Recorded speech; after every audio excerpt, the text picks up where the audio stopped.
Hi, folks. Welcome back to the Integral Stage and to our special series on the future faces of spirit.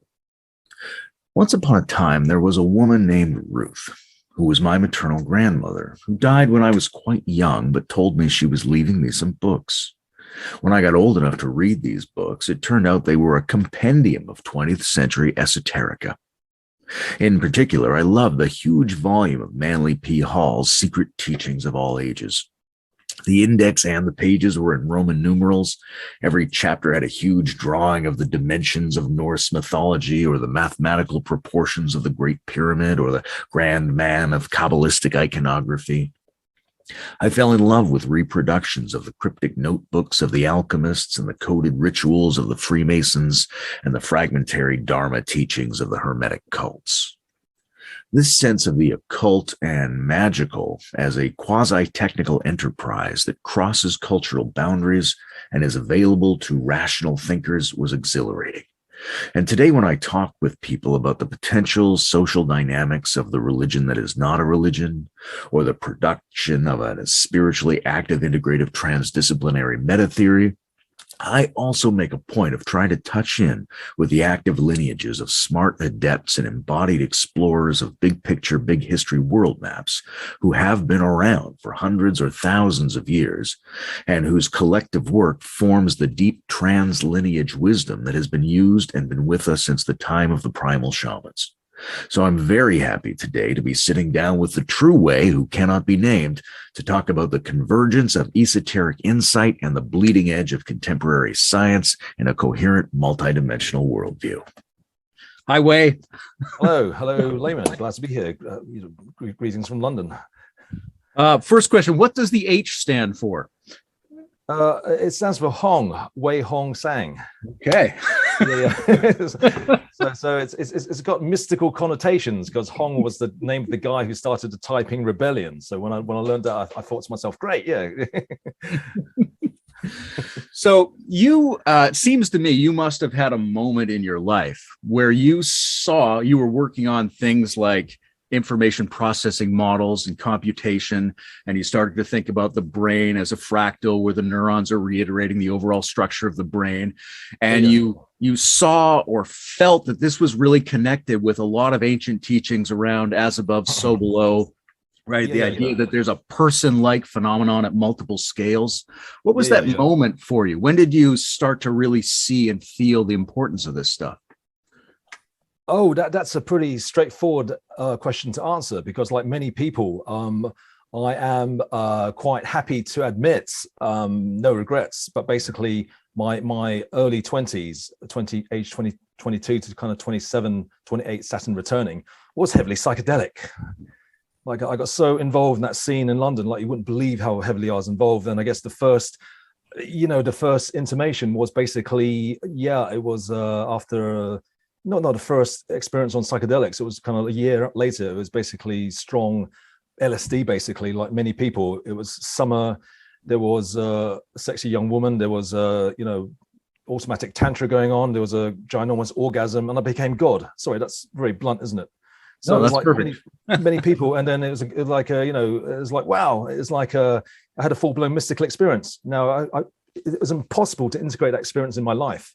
So life went on, and but the journey continued. So basically, after a kind of like staying in that scene, playing in psychedelic trance bands, doing DJ bookings, rave organization, a kind of dozen kind of full-blown psychedelic mystical experiences later, I guess that I decided at some point to, one, quit the scene, but also decided, yes, this was really the direction my life was taking in order to take those experiences back into mainstream reality. And that's where the journey really began. So 25 years later, 20 years later, I started doing talks, and here I am basically still doing these talks and really integrating the knowledge and really formulating the worldview that was really not based on that first experience, but that very first experience was the direct initiation, I suppose you can call it that. Is that so? Yeah, psychedelics are really interesting in that way, because I think there's an ambiguity there, right? Like psychedelics can be a very personal experience, but it also can open you up to these ancient traditions, right? And was a lot of talk in the 60s and 70s. A lot of that Timothy Leary stuff was about decentralizing the experience of modifying our consciousness. But today, a lot of people are looking at, gathering informal ayahuasca ceremonies and things like that, touching back in with an institutional lineage concept of how to do that. And the reason I bring that up is because all of this ancient wisdom sort of has both of those elements, right? There's an aspect where we're inheriting something, and there's an aspect where we might be able to regenerate it ourselves on a desert island if we had the chance. How do you hold those together, the sense of inherited wisdom and the sense of there's just something everybody can find out and touch in on their own? Well, at first, I guess there was a continuity, because the kind of old hippies I was hanging out with, they were people who tripped with, Timothy Leary, and there were people who used to hang out with, kind of like Weathermen and Black Panthers and stuff, that kind of scene, 60s, 70s hippies. So there was a kind of continuity, but also in the kind of psychedelic trance scene I was hanging out at that time, 90s, there was a heavy Goa Indian mysticism element. People go off to Goa, India, several times a year. I guess that was my kind of first entry into that. There was a continuity, reading Bhagavad Gita, Upanishads and stuff. And then from that, I expanded into just reading comparative religion, everything basically, exploring the cults, sects and stuff, getting involved in New Age, and then starting to talk. So I guess, there was a personal experience which really was unexpected. The real was just me being hedonistic and just basically taking drugs. Okay. And then, but over time you learn about the history. And I guess over time, I was working in this church called St. James's, and it's quite a New Age political place. Yeah. So I worked there 10 years, and every single New Age speaker spoke there. You had political meetings. You had basically politicians have their memorial services there. So I guess I became politicized in that place. And from there, I kind of like the journey became one to do with the existing traditions of existing religion and spirituality, but then it took on this kind of political dimension. And I guess now the idea is to bring these ideas into the social realm in order to not start a kind of new religion or start a new cult or whatever that. It's really to awaken these ideas into people in order to awaken that political dimension. I think that's where a lot of my energy goes. So I've heard you mention a number of thinkers who are popular in terms of trying to bring deeper insights into the world, right? There's a lot of people out there, Slavoj Žižek, Jordan Peterson, Sam Harris. I've heard you mention these guys, right? So you're obviously listening to and attending to people who are trying to bring this into the social dimension. And it seems to me you're hearing them all saying something that they need, and all sort of admitting that they're at a cul-de-sac of some kind. So what do you hear them all saying we need? I mean, it's crazy to Layman. The past 2 years, most strident militant atheists, 2 years ago, you can see it on YouTube, Sam's mushroom trip. He took 5 grams of magic mushrooms in spring of 2020. And from that, he said that people should have these experiences in order that we create a kind of ethical politics and ethical society. For Christ's sake, militant atheist is saying that you need to have a mystical experience and he also said to create a better society. He also said to restore the mysteries of Eleusis, like the ancient Greek mysteries, people taking these psychedelic substances to create a kind of like that was part of their kind of whole philosophy and political system. Plato's Republic, basically these philosopher kings, they go out of the cave, they take all these kind of like substances to gain these insights. But Jordan Peterson's an interesting one, because he's really he had Cole Rock on his show, and he basically said to Cole Rock, he asked him, what was the end of your journey? Cole Rock told him, he quotes, you dummy, there is no God, you are God. Okay, and at the end of his show, Jordan Peterson says to Cole Rock, Carl, you're doing something of staggering importance.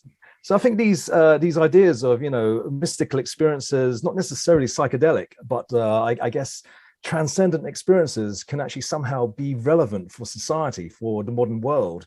It's really become not a fringe hippie thing. If these kind of quite establishments, quite conservative militant atheists say the same thing. So it's not totally out of the question that within our lifetimes, or in a very short space of time, these ideas can actually spread into mainstream society in a quite powerful and profound way. Yeah.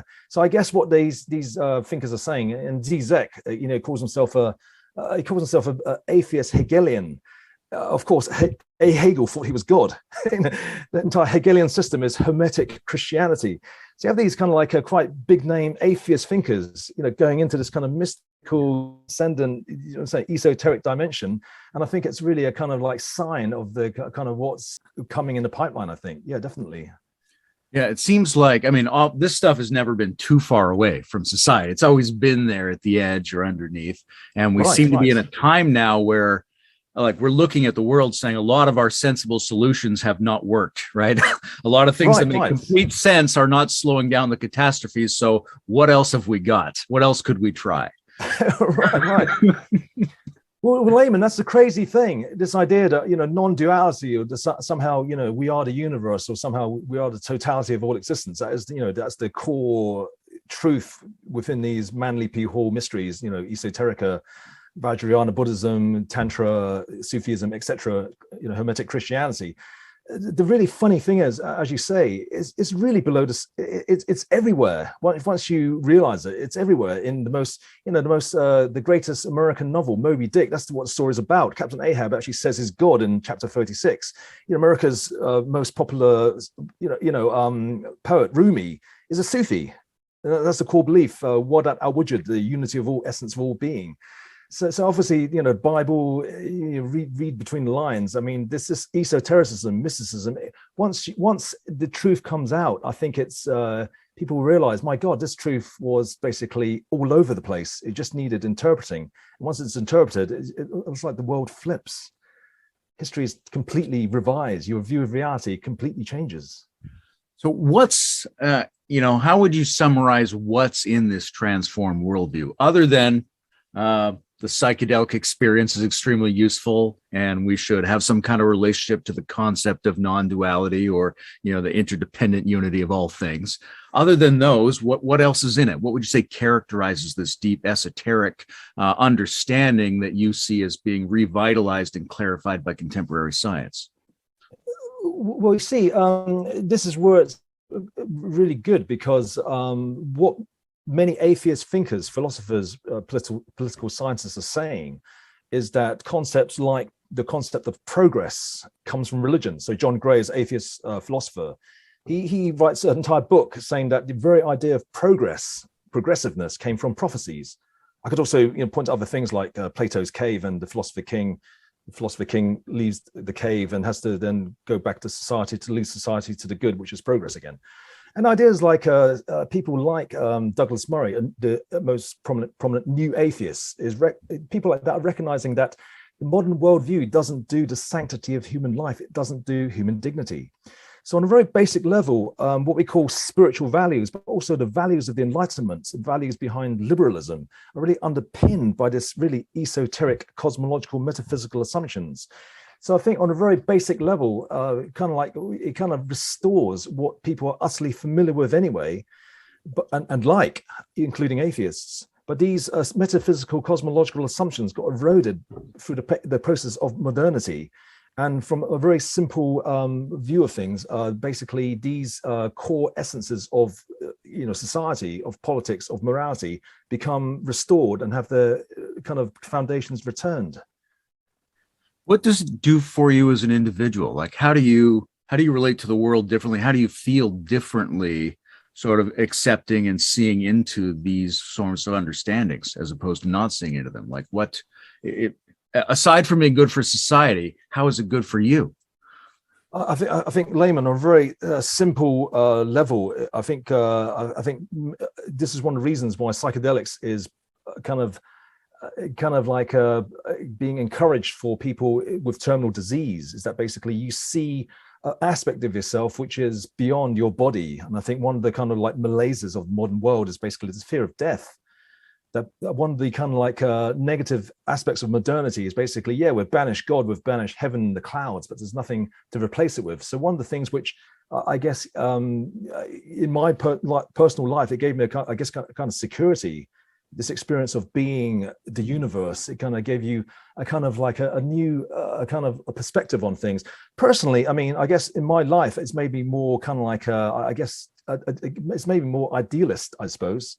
Not in the kind of ontological sense. I guess it's once you realize this thing and have it, you experience it personally, it is terrifically empowering, not necessarily in the good way, because I know many mystics and psychedelic shaman and gurus don't necessarily become good guys. I'm not saying, this experience necessarily makes people good, but it definitely makes people, I guess, confident, I suppose, that they can achieve certain things. And once you get into the kind of mystery traditions and you learn about Tantra, you learn about, the Esoterica, Kabbalah, you learn about the Corpus Hermeticum, then once you assimilate these ideas, then it's terrifically empowering. Corpus Hermeticum exhorts you to basically believe in yourself that nothing is impossible. It's to master every art, every science, and a manner and custom of every living thing. You can understand it. So I guess these, I guess you call it the path of expansion. So you got paths of contraction, you got paths of, kind of psychedelic drugs, which I think is really kind of like by the way, I have to say, I've not taken anything psychedelic in about 22 years. Okay, I don't want to give people the wrong idea. I think it's really about path of expansion. It's really about a kind of like, I guess, empowering yourself to make a difference in the world. And that difference might not necessarily be good. But obviously, everyone thinks they're the good guy. So what I'm trying to do is basically things along the lines of what I think would be a better world and what I can do to make people's lives better, I think. So that's answer I give, really. Yeah. I'm curious about how you see the role of religions in this, because I can imagine people saying, hey, listen, you're absolutely right. There's a limitation. There's a problem with modern and postmodern systems. It's not accessing all of reality for us. It's not empowering us. And that's why you should join one of the large existing traditional religions. Right? There's a reasonable argument for that. But at the same time, the mystery schools were always in somewhat of an antagonistic relationship to the religions. Very often people did both, but often they were on the run or living in secret or undermining the mainstream teaching. What do you see as the role of the major religions? Are they more of a help or more of a hindrance in this? Well, I could add, we could go straight to Buddha, Jesus, and Muhammad. They were subversives. In their own way, they all challenged status quo. They all undermined political authority. Buddha was hated by the Brahmins because he was warrior caste, and he said women and non-Brahmins could be enlightened. So he was hated. I mean, Jesus. Everyone knows the story of Jesus. The temple incident was really a challenge against tax collection. You challenge the political authorities' ability to tax. You are chopping the roots of political authority. And Muhammad challenged Meccan elites. There was literally a war between Muhammad's band of old men and young kids fighting against the Meccan warrior elite. So all these founders of religion, they were subversive. They were antinomian. I worked in organized religion. I worked for the Church of England for 10 years, even though it was a real pirate ship church in Piccadilly. It's the church where William Blake was baptized. Real left-wing, kind of like lesbian, gay, transsexual hangout kind of thing. All the priests were women or gay. And, it was really kind of like a pirate ship. For Christ's sake, let me work there for 10 years. It was tolerant. Okay, it was something different. But anyway, you learn about organized religion. I think organized religion is basically reflecting of this human instinct to really control and dominate. I mean, I'm not saying anything new. This is what most people understand. And I think it's absolutely right. So I think the Catholic Church, the caliphs of Islam, I mean, it's a fact. The rot set in quite quickly, and the Umayyad Caliphate was really recognized by Sunnis and Shiites to be corrupt. It was basically about power and control, and everyone knows about the Catholic Church. We're going to say the same thing for other kind of like ossified religious institutions, like even Tibetan Buddhism, and Dalai Lama admits as much. Basically it became an ossified top-down control institution. So I think organized religion really becomes it might start off fairly okay. Even like new religious movements might start out fairly okay, but they are prone to human corruption. So I think the real spirituality is really antinomian. Really, it basically it is about non-hierarchy. It really is about basically elevating not political authority. It's about elevating people, the people you like, the people you love, and ultimately all society. And really, if you understand that, not just, the experience of being God is not that, when someone says, I am God, that is slightly dangerous. It's the recognition that everyone is God. And that's really the basis of another enlightenment value, which is, equality. It's one Jordan Peterson's big thing, isn't it? Like equality of not of outcome, but of kind of opportunity. Basically we are different on all dimensions, but what the esoteric religion is saying was on a fundamental level. And even, the mystical passages of the Quran and the Bible, that ultimately we are one, that, in Christ, there's no Jew, no Greek, no slave, no male, no female. In Christ, we're all one, and we're all one soul. So I think there is a kind of egalitarian kind of aspect to the esoteric religion, which really undermines and really challenges, the kind of political state religion. And this is why historically it's always been, kind of revolutionary.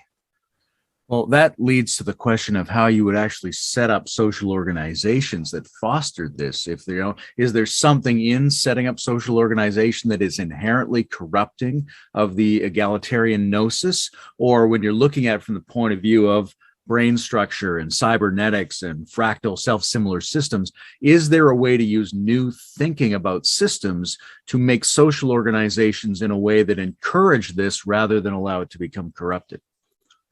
Okay.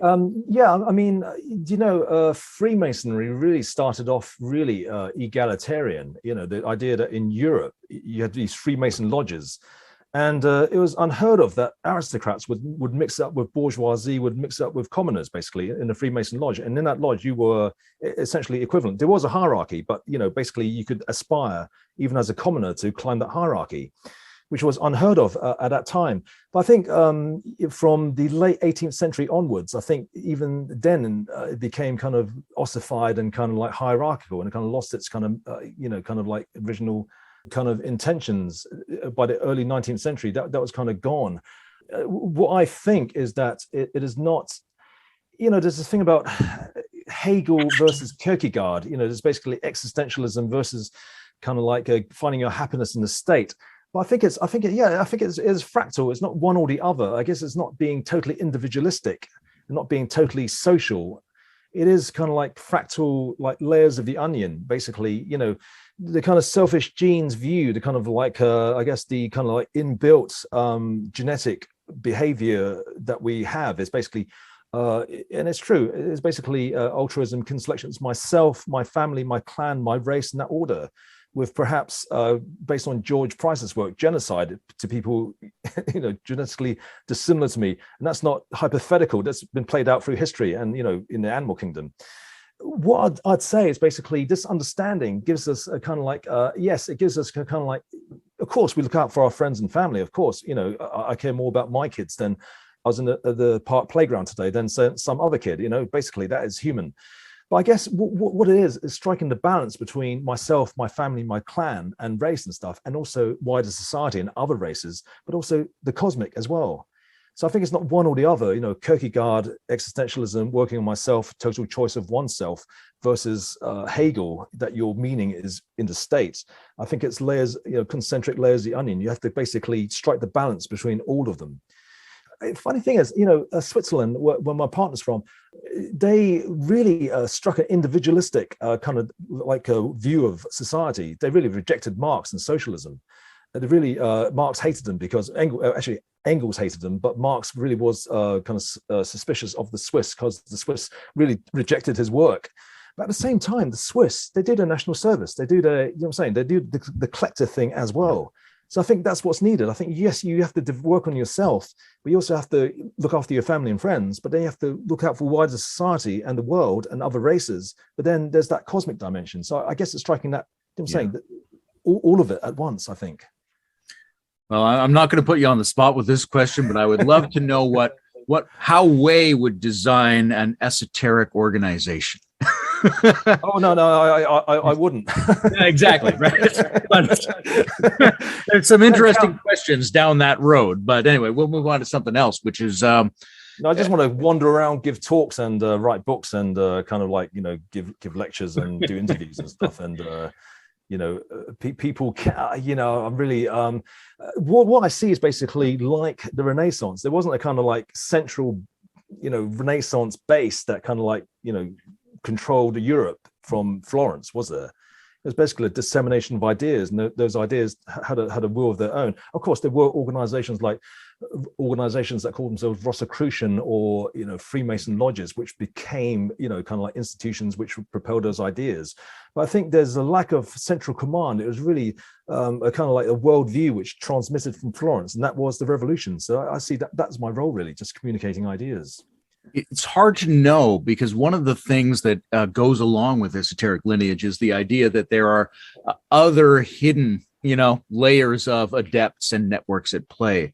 Had a guy on a while ago who I like a lot, Greg Kaminsky, who's an occult scholar and a tantric Buddhist, and he's written a lot about Pico de Mirandala, right? And one of the things Pico did was make a public confession of a lot of these very esoteric things. One of the things we talked about was whether in doing that, he was hoping to send a signal out to other people or other groups that might be hidden, right? That the people around him wouldn't understand what he was saying. But if he were to project it socially, maybe they are out there and they would hear him.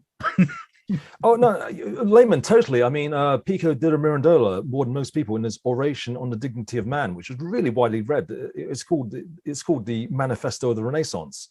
It really kind of triggered a lot of sentiments that are already out there.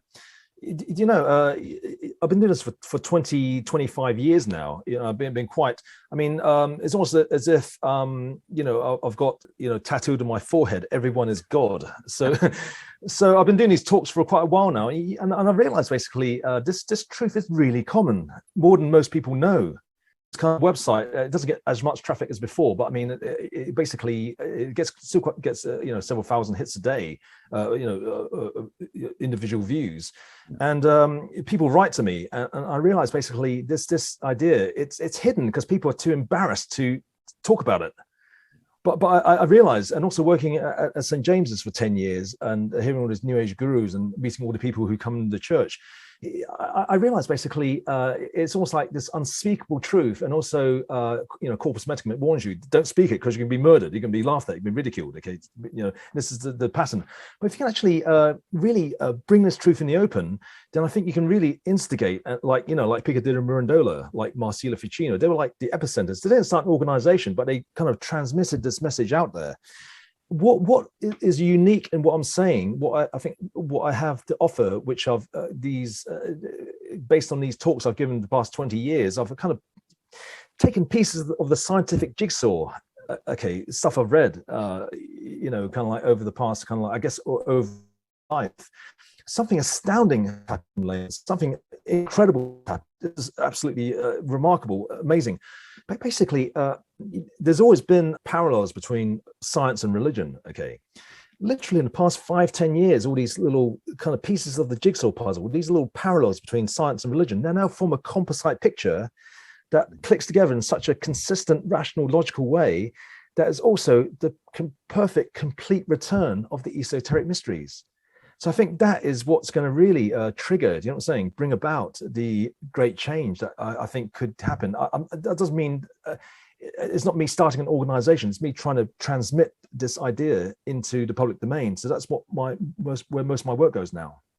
There's a lot of very interesting things in the last little bit of science. A lot of people still think of science as if it's a 19th century Newtonian mechanistic thing, right? But the last 50 to 80 years of science there's new cognitive science, there's complexity science, there's chaos science, there's quantum dynamics, there's psychedelic science, there's new brain science.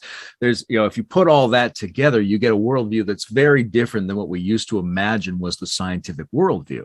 Right. And it's a place where the esoteric impulses and the rational practical come together.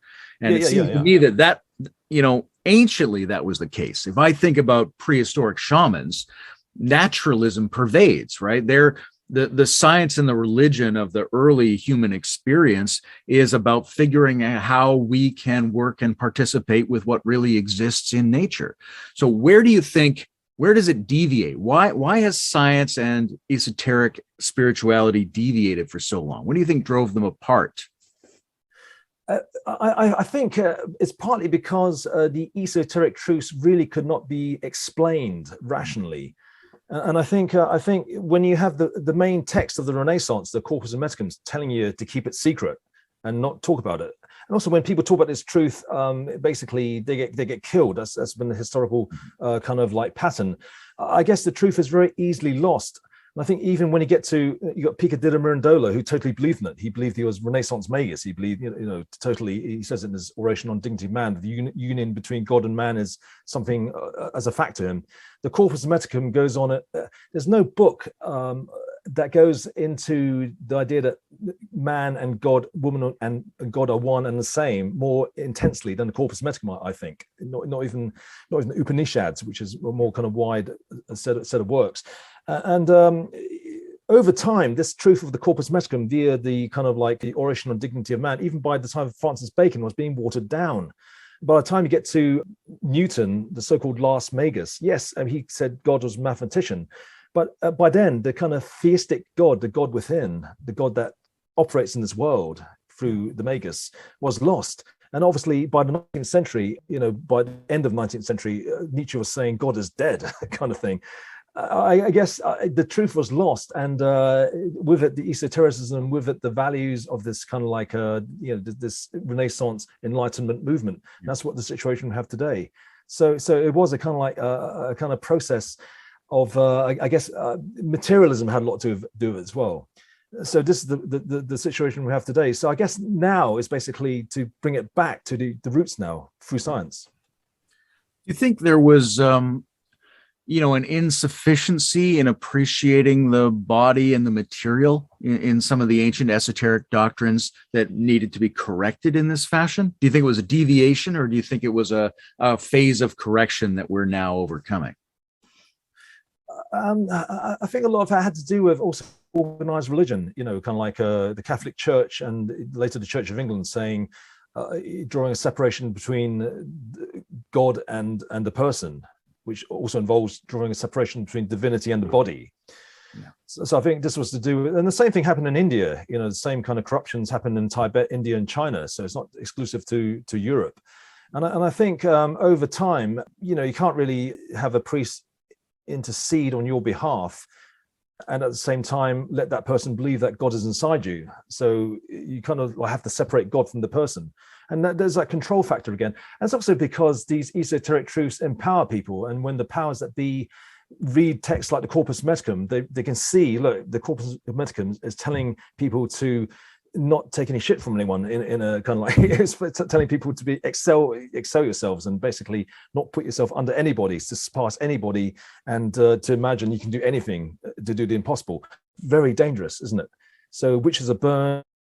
So I think it was actually a conscious effort to suppress the truth, but now we have to regain this truth, and that also includes unifying body with the divine, the people with the divine, so society with the divine. There's in integral thinking, which is very developmental in its orientation, but it's also very multidimensional. So it's trying to affirm the sages of the past. It's trying to bring the different dimensions of reality back together into a coherent, integrated world picture that's transdisciplinary and useful to us. But it also has this notion of emergent evolutionary stages where each operating system enfolds and moves forward with the previous ones. So that it brings out a tension between archaic truth and new truth, between emergent ideas and what was always true about human beings. Individualism is a little bit like that. Right? We can say that the great Hermeticists were always standing for individuality against systemic oppression. But we can also say that it's something new in the world to be really concerned about individual freedom, that maybe most of the ancient societies weren't so concerned about it. And I'm interested in how you think about whether these truths have always been accessible and known, or whether some things are really new. Are there things that, when we look at science backing up esoteric ideas, are there things science is discovering now that esoteric wisdom didn't understand before, that is putting a new spin on it or adding something to it? I think, Layman, over time, knowledge has increased. There is ideas of ancient civilizations having all the technologies we have now. What I think is basically that there is a view of the universe whereby, that we are kind of like coming back to perfection. So there is a kind of like progression of knowledge, I think. And I think things are being discovered which didn't exist in the past, and these new scientific discoveries really are enabling finally humankind to really understand these things clearly. Yeah. But that's all religions talk about this. All religions talk about the idea that religion will increase. In Islam, it talks about all revelation at Muhammad's time is like 2 letters of 27 of a 27 letter alphabet. And at the end of time, which I think is now, roughly now, all the other 25 letters will appear. This idea of total knowledge appearing in the future, which is part of the Renaissance, total knowledge. And this idea that, Book of Revelation, that historical events unfold to an apocalypse, the unveiling of the hidden thing, literally. What is that hidden thing? Obviously, the hidden truth of religion finally appears. In the meantime, as things progress, there are many different kinds of ideas, and it all conflicts. They kind of like clash and have a tension, as you say, with one another. But I think that also reflects a kind of esoteric idea which explains it. It's called a golden mean, and it's not Taoist or merely ancient Greek. Aristotle's kind of like virtue is the mean between 2 extremes. It's actually found in Islam, it's found in Christianity, it's found in Judaism, it's ubiquitous. Buddhism is the middle way. So I think the idea that basically you have polar opposites and they seem to be in a tension, but both are needed, male, female, kind of like, left and right, good and evil, and they kind of like interplay. And I think the whole drama of history is the interplay of these kind of polar opposites, I think. Does that?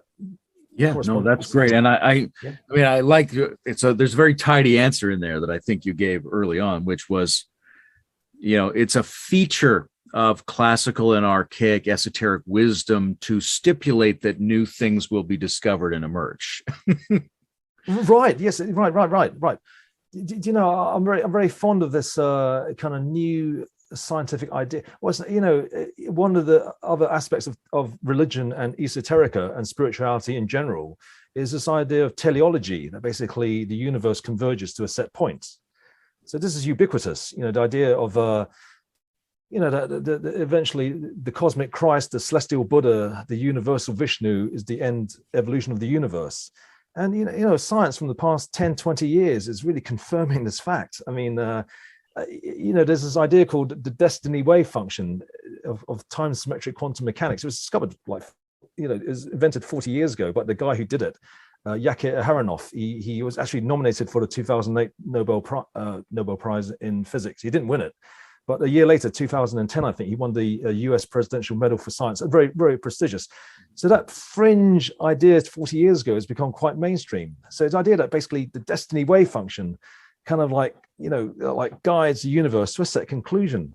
And what we talked about earlier about the evolution of history and the universe, about something lost and regained, like, the story of Eden and something lost and then at the end of time it will be regained. It's an idea on a cosmic scale. Okay, I'll go for this quite in a kind of nutshell because it's really deep and interesting. Okay, it's this idea of the Big Bang is not the beginning; it's actually the Big Bounce. Okay, that it's 2 main theories for kind of unifying quantum physics and general relativity, grand unified theories. They're called loop quantum gravity and superstring theory. Now, both of these theories predict that there's a pre-Big Bang epoch. Okay, that is the mirror image of this universe. Perfect mirror image, contains all the data in the mirror image. Now, this idea called CPT symmetry. If you flip any of charge, polarity, time, you have to in those 3 kind of like aspects of the universe, you have to flip the other 2.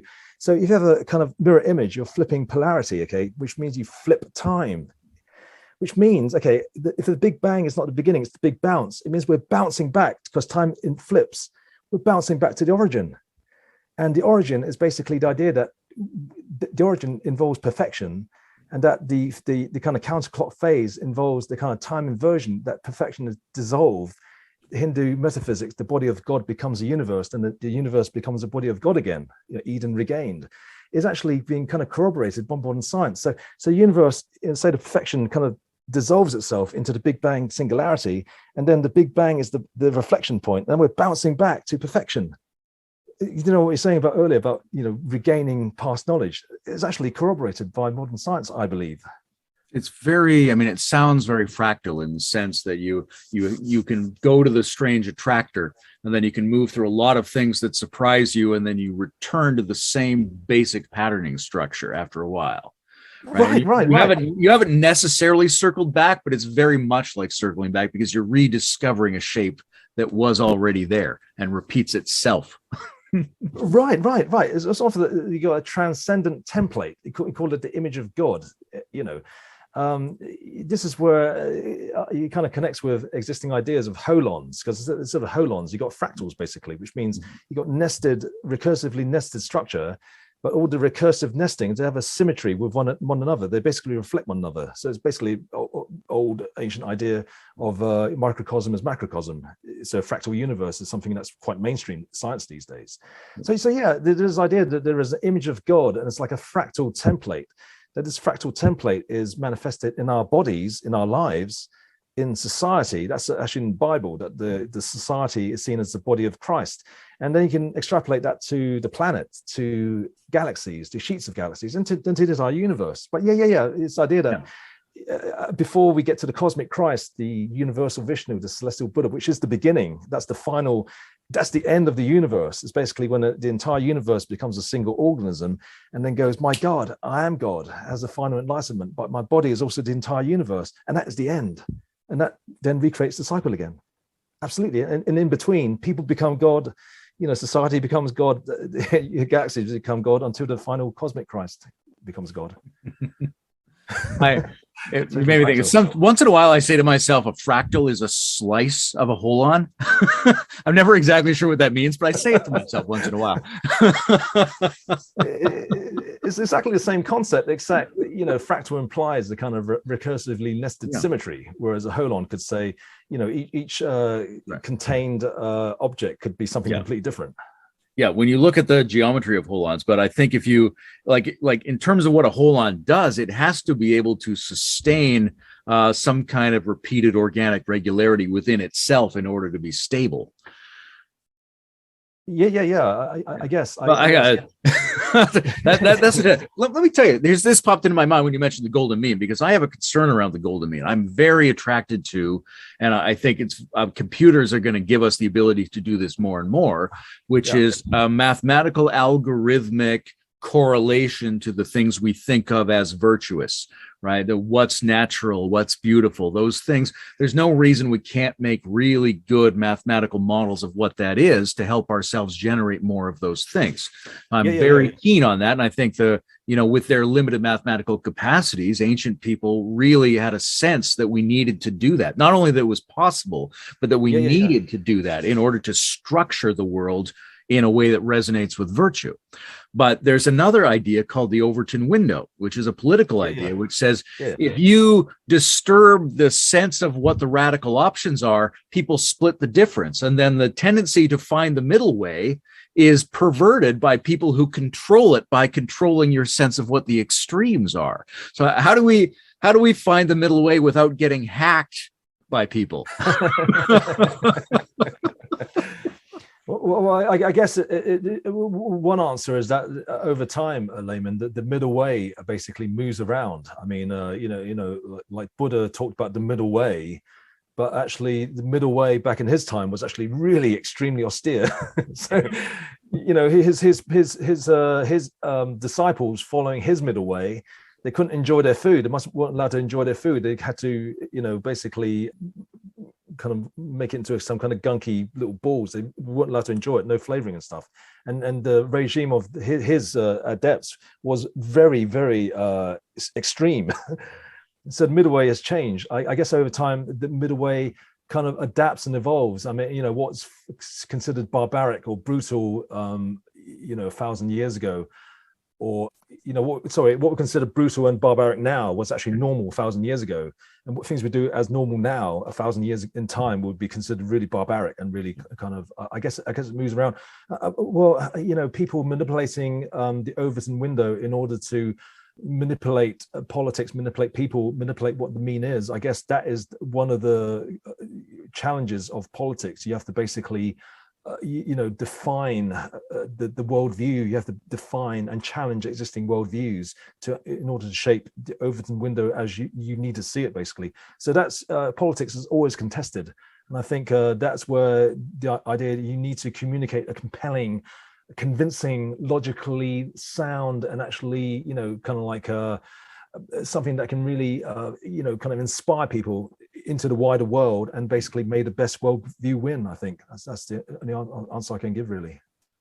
Politics is always contested, but there's a kind of legendary element to the esoteric tradition which says that spirit is contested, right? That there are, in addition to people trying to help the golden mean evolve in its best possible way, there are people trying to close it down. There are entities trying to take advantage of us.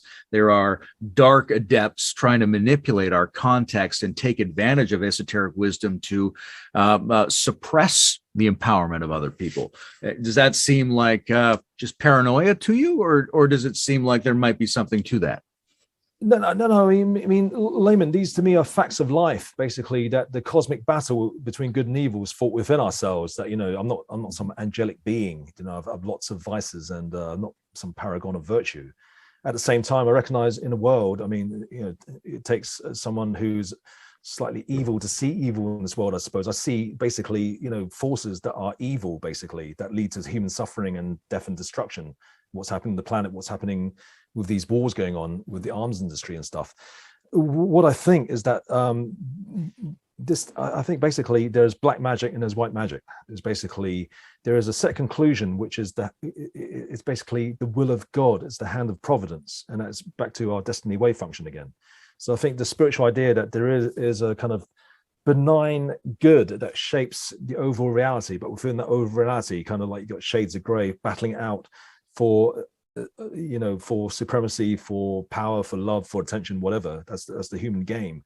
But what I think is that I think there is a kind of real magic, but there are critical junctures in world history where a certain mythic quest hero or magician, magus or whatever, or kind of like a certain idealistic kind of person will align his or her will to the cosmic will. And that person will have gone through a kind of initiation and journey whereby that person's mind has become aligned with the mind of the zeitgeist. Like it's almost like that person, woman or man, embodies the zeitgeist in a sense. And then that person becomes almost like the tool. It's like law of attraction, new age law of attraction, people wishing themselves a kind of promotion or money or perfect partner. The universe doesn't really care with you at Mercedes-Benz or, win the lottery or whatever, but certain things that need to happen. And if that person if a person's will is aligned with the will of the universe, is the agency that brings about what needs to happen, which means things like saving the planet, making the world a better place for people, kind of like reviving the true religion, kind of like saving humanity. These are kind of like, I'm saying, these are goals of God, I suppose. This is the stuff of mythology, isn't it? This is stuff of prophecy. And I think that person or that movement or that agency, against all odds, against all the dark magicians, against all the dark maguses and all the black magicians, will win. Because then that person's will has become aligned with the will of the universe. Then the universe will conspire to make that agency, that person's will, manifest. Does that make sense? Sure. Yeah. I mean, if you go with the large, if you're moving with the largest possible momentum, then you have the edge over time, even if other people are trying to thwart that. And more than that, like in Asclepius, which one of the Hermetic texts, almost like predicts the destiny wave function, because it says explicitly that destiny is first, and then necessity comes from that, and third is order. So it's saying time reversal, saying basically destiny starts as the first thing. Necessity flows from that like a chain to create order. Okay, exactly opposite of the normal way of looking at cause and consequence forward in time. So it's almost like destiny wave function spoken about 3,000 years ago. Okay, now it's not merely about this. If you align your will to the universe, then you kind of it's not that you basically, your destiny has already happened. Right. Your success of your mission is in the future. All the necessity, all the order, all the things around you, all the kind of opposition, the black magicians basically have also emanated from that destiny. But if that person or that agency or that social movement or whatever basically aligns itself to the will of the universe, then basically there's no force that can stop that thing from happening, because everything that happens around everything in the universe has emanated from that goal being achieved.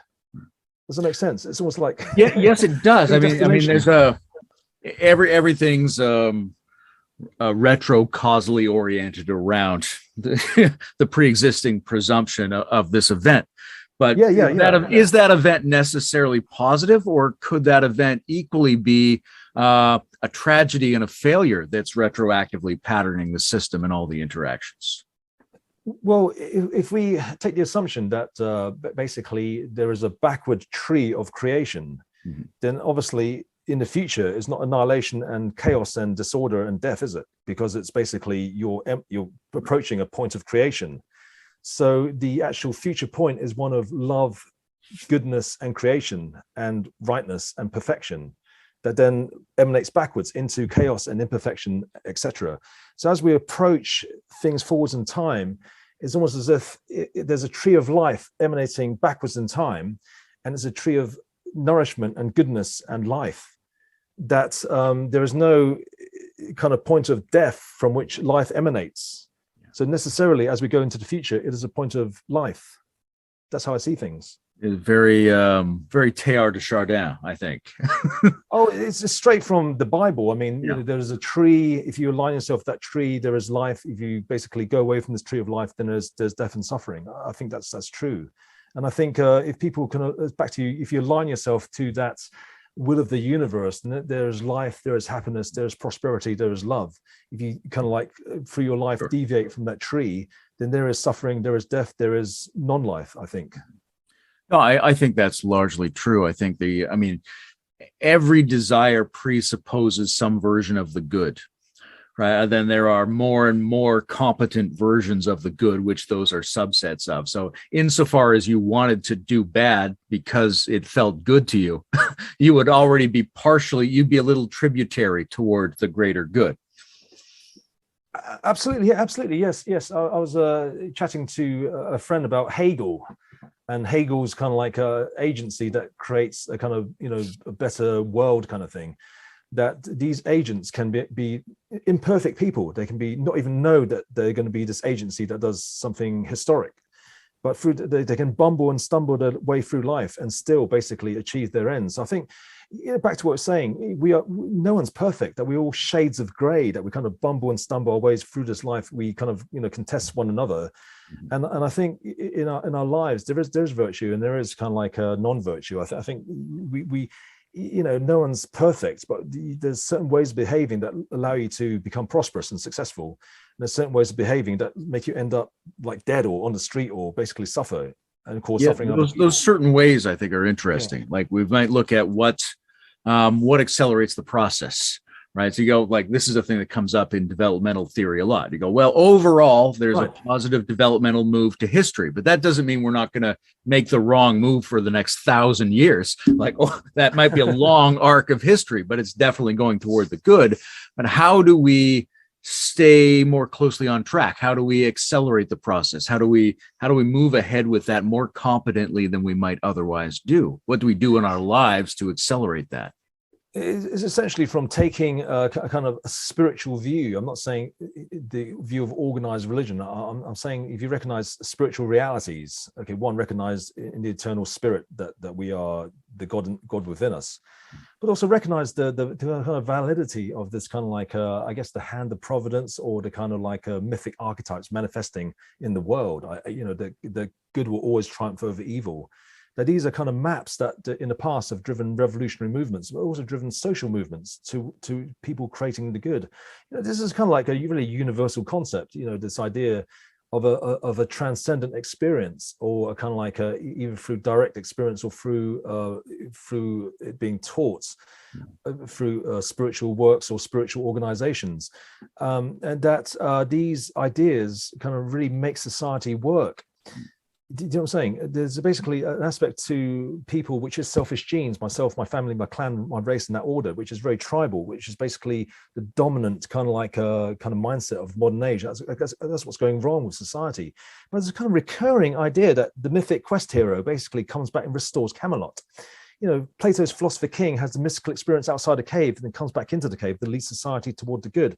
Then you have your kind of like founders of religion, people, Muhammad gets a lot of flack, but his message was essentially very progressive, basically really advanced society at that time, and then things went pear-shaped pretty quickly. I mean, the rot set in quite soon.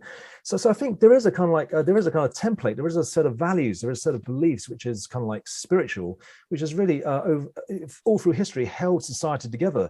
And I think the rebirth of this knowledge during the Renaissance created the modern world. It's created modern technological society. And I think now that those values have been lost, that's where the problem comes in now. If we can restore those values, that's where we can actually restore those the truth which really enabled ancient civilizations to work, that can enable a kind of world civilization to work. So I think it's really going back to the past for the future. Let's talk a little bit about idealism, right? Because there's this ancient tension between what comes first, objective reality or subjective reality. Okay. And when a lot of mystical traditions consist of people who've had experiences where it seemed like the self and consciousness came first and was more primal. Now, do you think that's true, right? That the subjective is ultimately more real, or do you think that's a very useful way to counterbalance a society that's leaned too far to the objective, and that the real truth is something underneath both of them that escapes both of those categories? I think the default we have is physicalism, materialism. That's the default. The idea that there is a physical world out there we're living in. There's a physical body which my consciousness is based. Now, the people like Immanuel Kant, kind of René Descartes, they came to the same conclusion that you can never know the kind of like the physical world in itself as it is. That the only thing you can really know is your first person subjective reality. That was, the whole thing about Descartes' cogito ergo sum. It wasn't just talking about that I think, it's about the subjective experience that I'm thinking, first person subjective ability, subjective experience. Now, there's a real sea change in the world where people, there's a kind of return to entertaining the idea of idealism. So idealism has always been the idea that's been more verified, harder to attain, if you like, that there's a default that's kind of obvious to most people, that the idea of idealism, you have to reason your way towards it. But, I mean, volumes and volumes have been written about the idea that quantum mechanics supports idealism. And it's true. I mean, basically, most of the founders of quantum mechanics were German speaking, and there's more of a strong ontological idealistic tradition in the German philosophic tradition.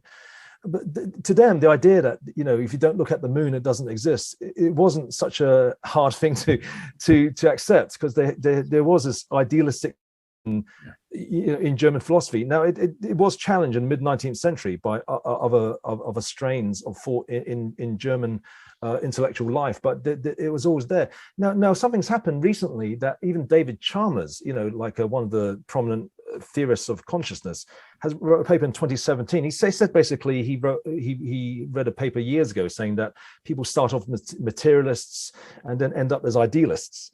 Now, at the end of his paper, he was saying basically that all the possibilities for explaining consciousness, materialism, idealism, panpsychism, they're all flawed, and they all have basic problems. So at the end of the paper, he says basically idealism is perhaps not as flawed or any more flawed than all these other ideas, so it should be entertained as a possibility. So I think idealism is basically probably the more consistent position. The trouble has always been to explain how idealism works, but I think an idea resurrected by Max Tegmark, the MIT physicist, that basically, idealism goes hand in hand with the idea that reality is illusory, which is Plato's cave, which is Maya's Hindu Maya, it's Buddha's Sannyata, that somehow reality is illusory.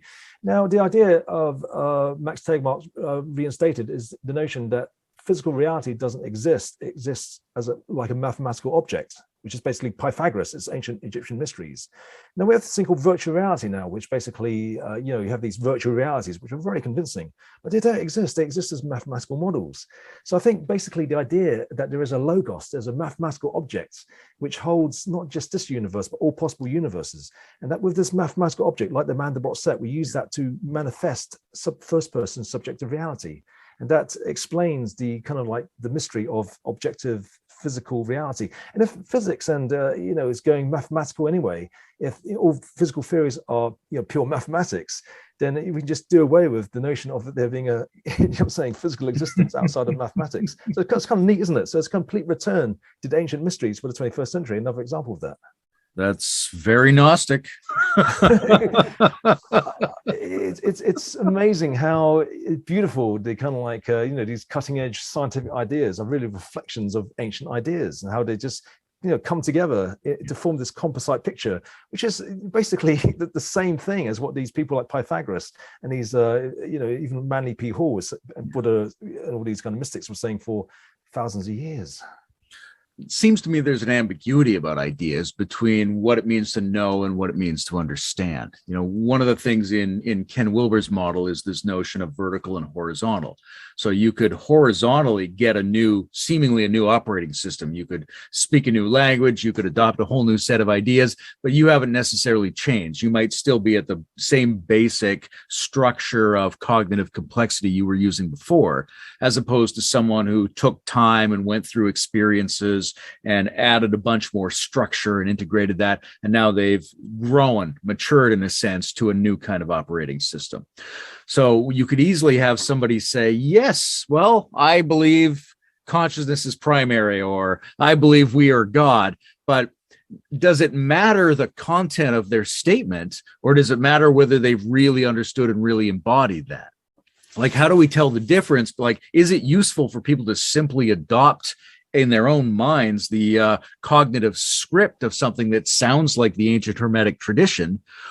Right? How do we tell that apart from really understanding and embodying that? And is it in any way useful to merely have the superficial discussion and say, well, I believe that? Does that matter?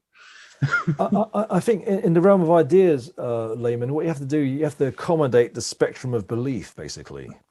So you can't really go through your entire life thinking non-dual, like all is one. That you can't function in London or in modern society thinking that you're God all the time. It's not like we are one consciousness, we are one soul. I'm hungry, you're hungry. I put the spoon in your mouth, and then I'm not hungry anymore. So there is this kind of like a separation. There is this kind of like a unity, and there is basically this multiplicity we're living in. So you have to reconcile both. And in terms of also in the realm of ideas, you basically have to accommodate the spectrum of belief. It's not just basically mystical knowledge and then basically everyday knowledge. You have to basically have this kind of like continuity. In the same way, we know that the world is round, but on a day-to-day basis, we have to assume in a sense that the world is flat. So an architect doesn't assume or in his designs of a curvature in his floor plan. You know what I'm saying? And we say the sun rises, the sun sets. Now, for all intents and purposes, basically on a day-to-day basis, the sun is rising and the sun is setting. But we know on a kind of another perspective, it's not the case. So I think there is that. At the end of the day, it's really how these beliefs kind of improve your life, okay, personally, but also improve the lives of those around you, but also those of wider society. And I think at the end of the day, I mean, people are never perfect. I think sometimes people can be flawed in one dimension, but then contribute in another dimension. At the end of the day, you judge a tree by its fruits, and these ideas basically have their own life of their own.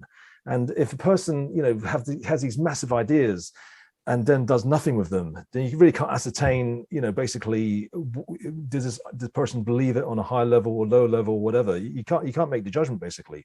A person can have these ideas and just go off to meditate in a cave. That person could be an enlightened genius, could be just like a waster smoking charas and smoking cannabis for the rest of his life. So I guess in terms of what's in a person's head, you can never assess that person's mental state. The person could be in a mental hospital, could be in a enlightened God state, it could be in a kind of just a terrified schizophrenic pain state. At the end of the day, what we can judge is what a person achieves in their lifetimes. So I think someone like Pico della Mirandola, he kind of chickened out at the end because he basically confessed to, Girolamo Savonarola. So basically he kind of gave up being a magus at the end, but he achieved great things. He wrote the Oration on Dignity of Man.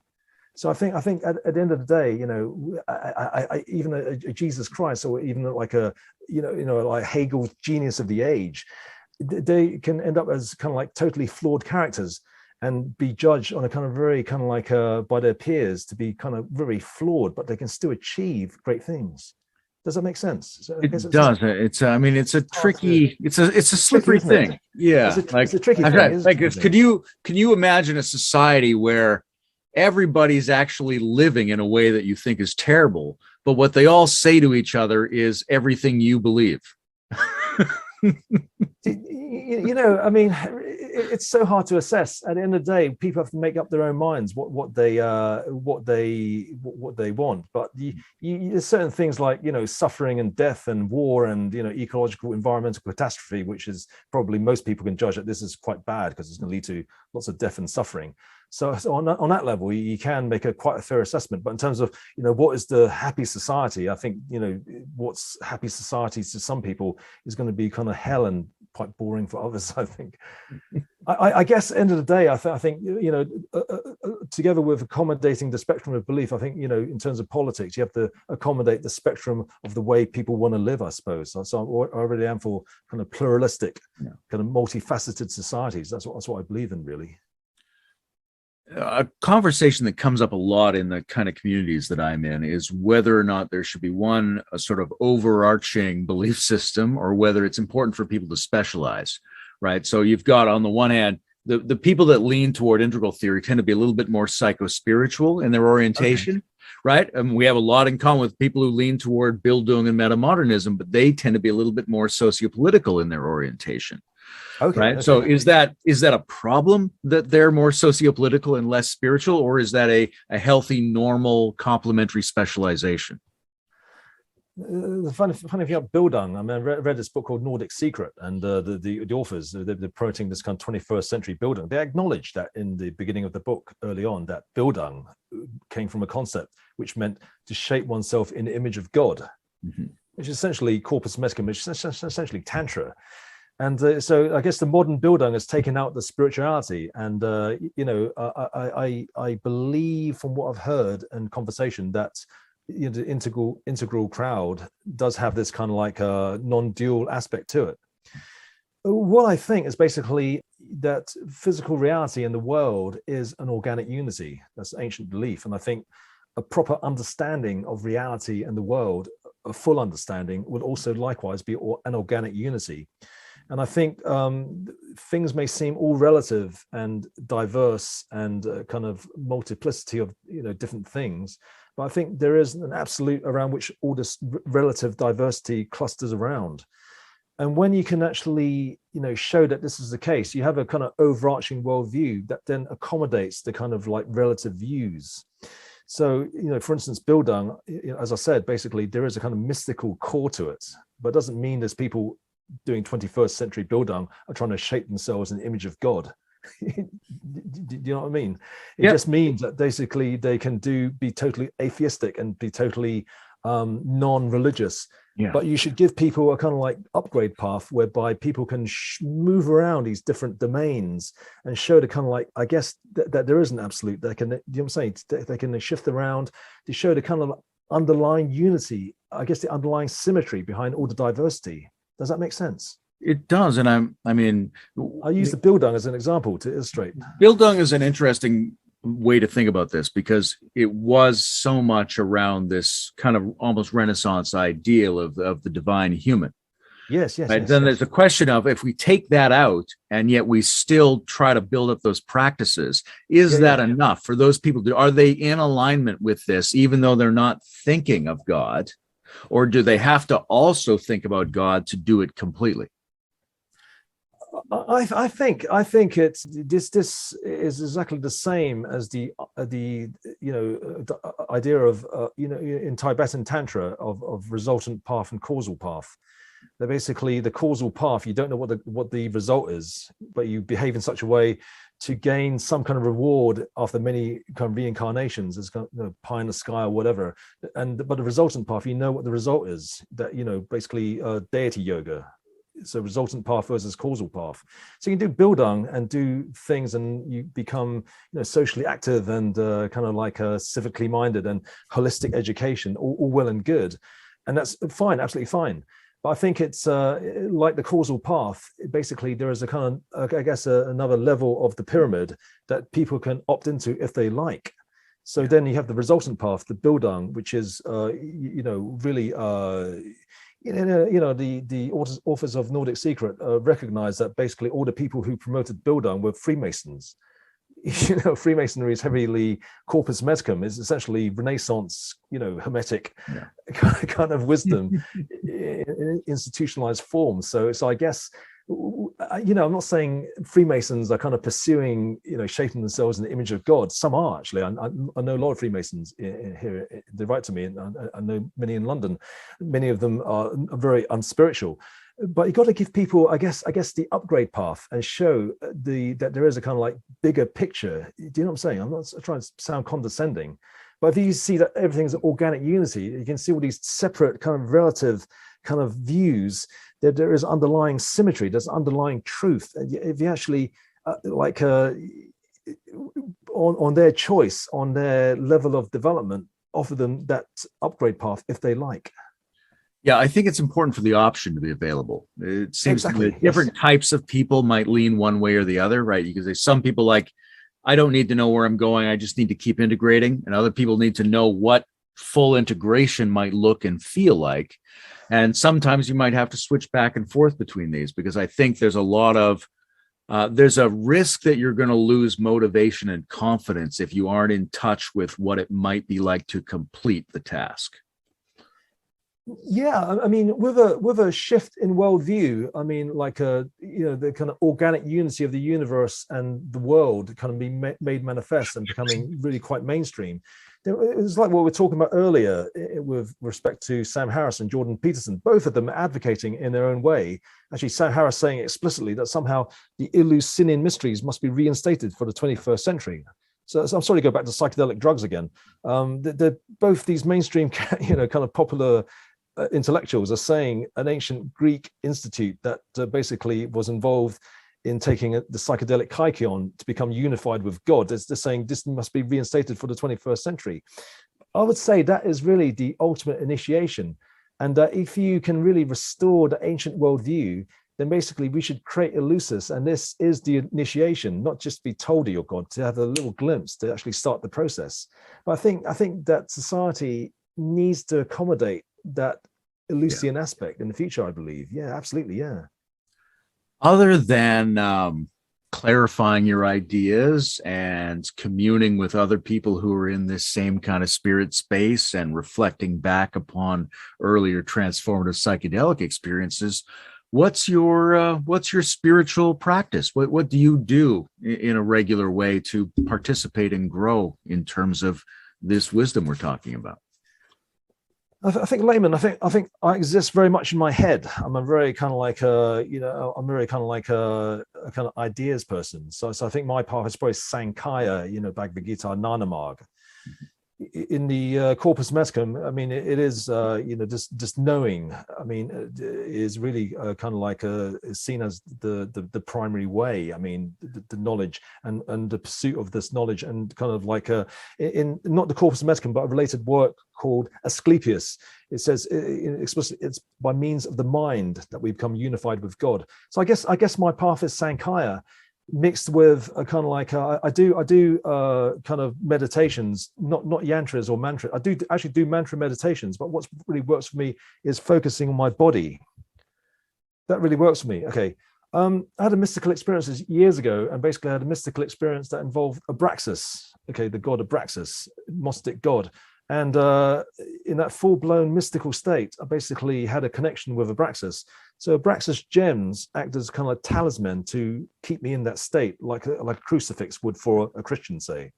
So I find these kind of like things I've picked up in the past 25 years. What I don't do is psychedelic drugs, because I think basically the lesson of the lotus eaters, if you understand that Ulysses or Odysseus is spiritual allegory, that's what it is. It's a spiritual allegory distilled, an entire civilization's spiritual wisdom distilled in a book.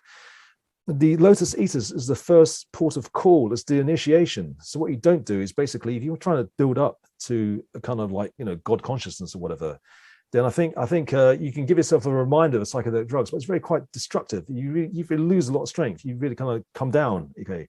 And I guess the pursuit of enlightenment through psychedelics is a downward path. You're going to become a dark magician, I think. And anyway, I think mainly my path is really Sankhya. And in terms of karma marg, my action is really getting out in the world and public speaking. That's my thing. I mean, I kind of like missed the public speaking because of the coronavirus, but the Zoom talks are kind of like to an extent, kind of like compensates a bit. But I also write a lot, so that is my karma marg. In terms of Bhakti marg, basically, it is this desire to really there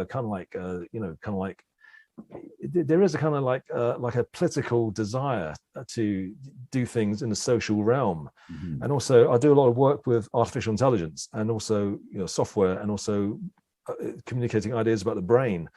So there's a kind of personal mission, and that personal mission is the journey.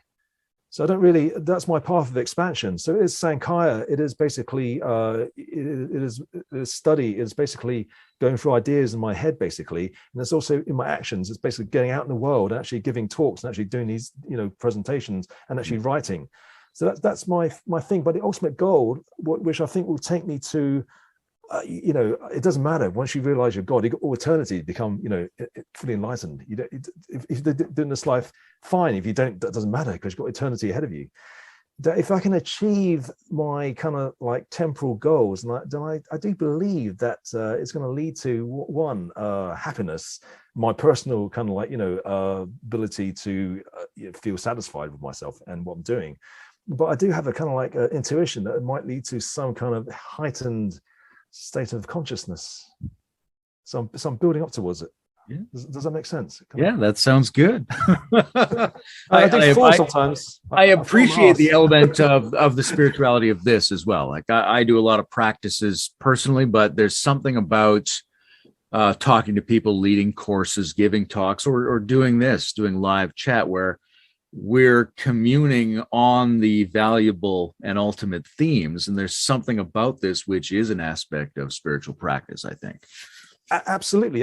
And in terms of the mythic heroes, cosmic battle, I mean, especially public speaking, sometimes it is man, if you talk about politics, you're going to get flack from the audience. You're going to get hecklers and stuff. You talk about religion, you're going to get you never make everyone happy. When you talk about religion and politics, then it is really kind of like, it is like a cosmic battle in order to get these ideas across. So that's my karma marg, I guess. You know what I'm saying? That's my karma marg. There's a spiritual warriorship to it as well. I'm no good in a fight. I really don't like punching people. I don't like hitting people. I don't like hurting people. No, but you like tackling and wrestling with huge, difficult, complex topics. And sometimes when you communicate huge, complex topics that are religious and political, you have to tackle people that are going to be very critical. Okay, so that is a part of my cosmic battle. But like many people, I do see what's happening with the world, the planet, ecological, environmental catastrophe. I've got 4 children. Sure. I got so many years in this life. I'm 52. I don't want to see the planet destroyed and them suffering war, kind of catastrophe, and then I'm an old man and they're basically suffering. I can't do anything about it. So there's that element as well, which is part of the kind of spiritual journey. And basically, if I can, through my actions, through my ideas, somehow make a difference, then that is also a big drive. So that's my Bhakti mark. I'm not saying some goody, but that's a kind of like, I guess, a virtuous drive, which I think might make the destiny wave function help me. Okay, or maybe not. Hopefully, fingers crossed. Yeah, I think there is a likelihood there's a moral awakening, even though it's kind of embarrassing to talk about that aspect of it, that hopefully aligns you with the bigger wave, assists you in your work in the degree to which you are coherently aligned to the good for yourself and others. No, absolutely. I think I'm not really a paragon of virtue, Layman. I'm not some kind of good guy. I'm quite open in the, there's one of the books I wrote is called Quest. It's semi autobiographical, and basically I've led a very kind of like non-virtuous life. But I think by leading that life, I've had these experiences. I wouldn't have had those experiences if I basically just did what my mother told me to do. But then over this journey, I guess you basically become aware. I guess, when my first child was born, my eldest daughter, 12 years ago, I became more civically minded. I guess you change over time. I guess your mission changes, I suppose. When you're young, you just want to be Luke Skywalker. You just want to adventure. You want to basically do stuff. But over time, you just realize that, basically there is this kind of like bigger game that's bigger than me, bigger than. How do you? I mean, we've got some kids here, right? And they're in the 11 to 13 range.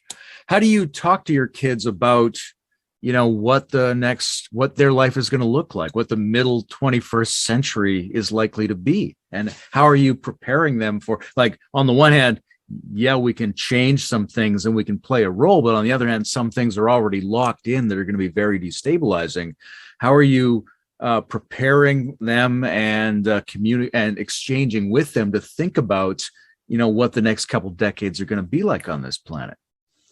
Oh, I can't really answer that because my two eldest daughters are with my ex-partner, so right. I don't see them that much. But obviously, I correct their views when they have views about the world, and obviously I give them gentle, kind of alternative ideas, because I think there's something wrong with mainstream media. That basically what we're hearing a lot in the news is propaganda, really. What they see me as, my two eldest daughters, who are 9 and 12, is maybe they don't fully understand what I do, because they think some of the people who follow my ideas, which they're aware of, are kind of quite anarchic and quite subversive. People like people who do protests and stuff. So they think maybe at this stage, basically what I think is that they'll appreciate me better as they get older. But 9 to 12, they don't fully understand, but they're kind of waking up to what's happening with the planet now. And I think in terms of terms of the future, I think as they get older, then I think what I do will seem like more cool to them now, later than is now the case. They don't really understand what I do, really. But to the young people who do are kind of like kind of follow what I do, then what I'm saying is what a lot of people are saying: there is this kind of ecological environmental catastrophe, that the world is really all the kind of all the bad things are happening at the same time. There's a kind of basically right now we're on the verge of World War III. Now, seriously, things can go pear-shaped very quickly. And I think it's a really time of chaos and calamity, and that if things don't change, if the course doesn't alter, then it's going to be really, really bad. It's going to be, just this year, there's going to be severe food shortage because of the war in Ukraine, because, Russia, Ukraine grows a lot of the wheat. This is going to be, mixed in with the effects of the environment, with the ecological catastrophe. So I think we're not talking 5 years' time or 10 years' time. I think there's going to be chaos very soon. But this chaos, I think, it is birth pains of the new age. And I guess what I believe is that the kind of things I talk about, the kind of like political, religious, all these different ideas, I think really can make a difference to what's going on. And I think in these times of chaos and catastrophe, it's exactly what's needed. So at the same time, I lament what's happening in the world today, but at the same time, it's exactly the kind of conditions which are necessary for these kind of ideas to come out. When you take your understanding of hermetic and archaic and psychedelic and esoteric information, and you combine that with your neurofractal ideas, and then you come back to computer systems, is there a possibility of using all of that to generate a spiritualized artificial intelligence? Is that an option? What I think is that the creation of artificial intelligence. So this sounds like a real departure in the course of this interview. I mean, really, where most of my time goes is studying about the brain, genomes, and artificial intelligence. That's where 90% of my adult life has gone. So I mean, what I think is basically the creation of, okay, artificial intelligence as a technology is going to be game changing. Okay, it really is what the Renaissance men were about, this idea of using technology for the betterment of society, the original Renaissance men. And the idea that this final invention, the invention that invents the technology that creates technology, is really the convergence of really biblical prophecy. You know, they shall hunger no more, they shall thirst no more, the sun shall not strike them, nor any scorching heat. It is the kind of wishes of the Silicon Valley technological singularity people. It is also the kind of like end game of the Renaissance men, all rolled into one. It really is a transformative event. So I think if we can merge this with a spiritual understanding, the revival of those spiritual Renaissance Enlightenment values of equality, progress, liberty, human dignity, etc., then that's a killer combination. Now, in terms of a computer being conscious, I don't think a kind of digital computer can ever be conscious. But I think a kind of like there is a kind of like a type of computer which is like the brain, which is like you know, there is this kind of like quantum argument about quantum, you know, brain as a quantum computer. When I went to the towards a science of consciousness conference, this was actually not supported because Penrose and Hameroff, who support it mainly, they basically focus too much on microtubules. I think there is a kind of like a kind of computer which isn't like a digital silicon chip computer, which can be created, which can be a vessel for consciousness. I don't think this human brain is the ultimate vessel for the consciousness of God to dwell. So I think in the future, I believe that the planets become conscious and galaxies become conscious and the entire universe becomes conscious, and these are essentially created. Right. That's not to say idolatry. You know, this idea of the internet as God. I don't believe that. No. Basically, the internet or the planet Gaia becomes one manifestation of the one God, as you are and I am. So I believe you think that let's say divine intelligence is kind of like a gravitational center that's drawing evolution toward forms that are more competent to give it presence in the world? Basically, I think eternity is a really, really long time. Okay, this is an idea which is utterly simple, which I communicate to even people who are spiritual, who are mystical, but it's really hard to understand. No, actually, it's very easy to understand, but it's shocking. Okay, it's shocking. It's such an easy idea. Okay, it's such an easy answer to the idea of how we're all one consciousness, undivided, indivisible. How God is one, undivided, indivisible, and how the oneness that God is and how the oneness that we are is one and the same. The answer is utterly simple.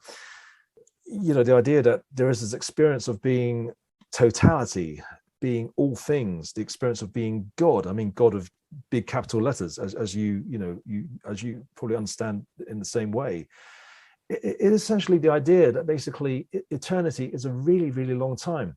Now, you know, we have this idea of cyclical universes, which is actually very ancient. We're talking ancient Egypt, you know, Greece, you know, even some of the early Christian fathers believe in a cyclical universe. Now, this has come back in vogue, and Einstein entertained the idea in the early 20th century, but he abandoned it because of the empirical evidence didn't support it. This thing called dark energy does bring back cyclical universes in vogue now. Now, it's easy to imagine a chain of cyclical universes, infinity of cyclical universes, okay? Mm-hmm. Okay, that God has it in eternity. Now, just an adaptation of that idea, okay, it's a simple idea that you take the universe from beginning to end, a block universe. Sure. Okay, you take every single living thing in that universe from beginning to end, every single human being, every single cosmic Christ, well, actually one cosmic Christ because there's one universe, every single consciousness that's a galaxy, that's a planet, that's you're saying every single conscious entity that lives in that universe from beginning to end. The simple answer to eternity and the passage of the one soul and how we're all God is simply that if you have a bead, okay, a bead for every one of those conscious entities in that single universe from beginning to end, okay, you take all the beads and you string all those beads in a single chain from beginning to end. That's a very long chain, isn't it? Because there's going to be trillions and trillions of entities in that physical universe. Basically, that chain is a single chain of transmigration. And that explains how, at each point of this chain, any entity can experience itself as being the totality of all existence. but then it is the totality of all existence. In the same way, when we examine this chain of entire universes and God, seeing this chain of entire universes and being each universe as an infinite chain, we see God as that chain. The simple adaptation of that idea is that this chain weaves fractally within each universe, forming this very, very, very, very long chain. So that's you, that's me, and we're all points on this single chain of transmigration. Does that make sense? It's utterly simple. It's utterly simple, but it's shocking. It just shows basically how we're all it's sensible, shocking, and beautiful all at the same time. It's utterly, and the beauty of it can be expressed without any recourse to religious language or any, because the Bible says so, or this mystical tradition says so. I didn't even say the word reincarnation, did I? It's just a single chain of one consciousness. Yeah. So it's like I think that is the simple answer to basically reconciling all these scientific ideas with, I guess, the ultimate idea that we are God. This one consciousness can and does and always has and always will take the form of different biological structures and could take the form of new advanced cybernetic structures. Exactly. Yes. Could take the form of all the other birds and beasts and creatures and organisms. But what about additional ranges of entities? Because other forms, AI is interesting because it is a real tangible idea about non-human intelligence.